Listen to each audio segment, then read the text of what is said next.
establishment economics.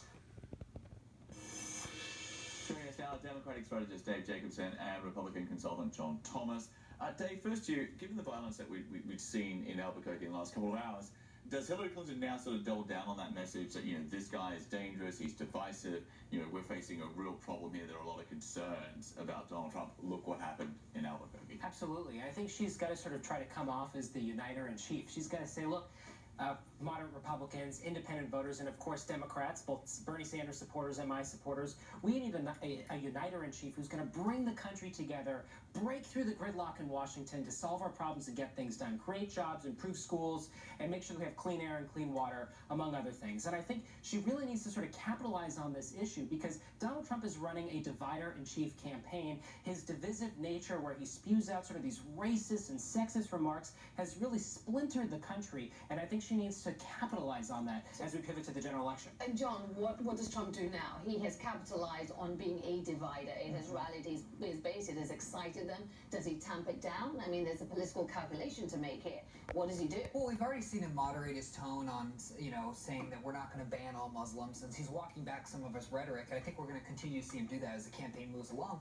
But, it's a delicate line to walk if you're Donald Trump, because Donald Trump is trying to tap into the 66% of Americans that think we're on the wrong track. That is an anger that they're in a frustration about the country. So you don't want to go too squishy, too all uniting, because you'll lose track of the very voters that you need to get across the finish line. Okay, the Clinton campaign is rolling out a new line of attack against Donald Trump. They did this, I guess, hours before the events in Albuquerque. But essentially, it's a new campaign ad using Donald Trump's words about the housing collapse.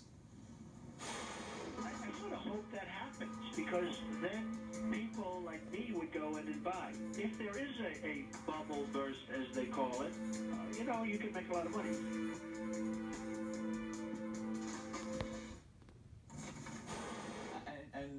John, to you, this attack seems really bizarre to me, because the thing that people love about Donald Trump is the fact he's a businessman, he capitalizes on a situation, and he makes money. Right. And that's what he did. He didn't cause the housing collapse, he just made money.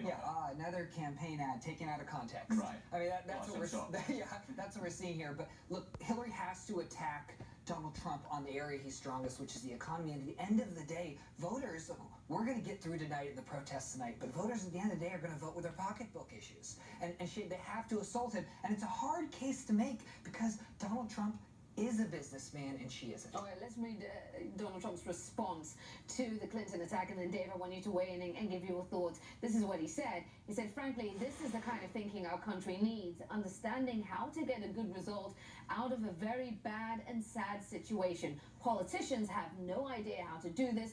They don't have a clue. The Trump response as they try and hit him on the economy, which is a strong point.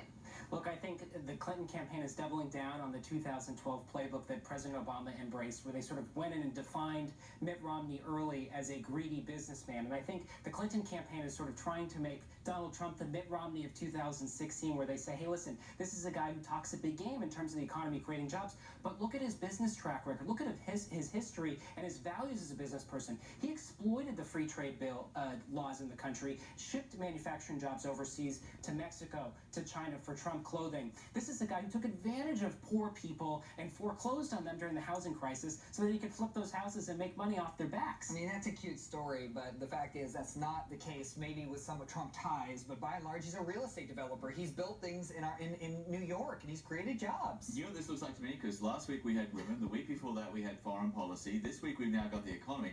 It looks to me like they're throwing everything at the wall, and they don't have an attack line on him yet. They haven't got it pegged, and they don't really know what. Well, look, they're attacking him, and his numbers are going up. Which is why they keep trying a different strategy each week. That's right. Okay. Let's move on, because Trump also digging into the past here. He's raising some very old conspiracy theories about the Clintons, in particular Vince Foster, who committed suicide, categorically, no doubt about it all, but the conspiracy out there was that he was murdered. He was the White House counsel and a friend of the Clintons. Trump said this to the Washington Post.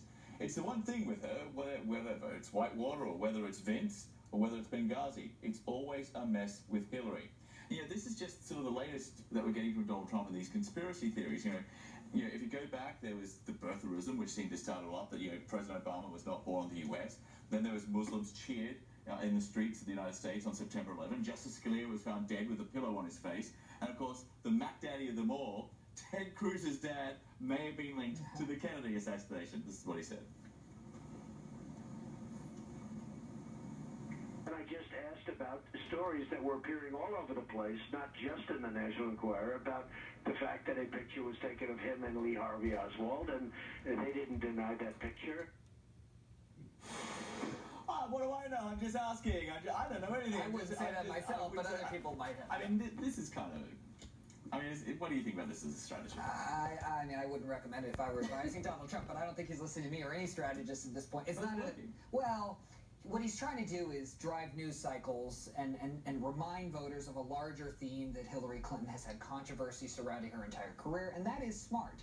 But beat her up on substantial things. I think it is fair to attack Hillary on her record on women. That's fair, but some of these wingnut theories are not a good thing to push off on. Right, I think these sort of roll your eye politics, salacious attacks are over the top when it comes to having a dialogue and the serious contest that is who is going to be the next president of the United States. And I think it really undermines the conversation that we have as a nation in terms of choosing our next commander-in-chief. I mean, this tactic of going negative, isn't it one of diminishing returns? At some point you start to turn people off, and ultimately, it just becomes ludicrous. I mean, the further you go with this kind of muckraking. Yeah, it's a race to the bottom. I mean, it would be a question of who is the most unlikable of them all at the end of the day. But look, negative campaigning works. That's why you have to do it. But not when you start in May. That's my issue. That's what it's going to take.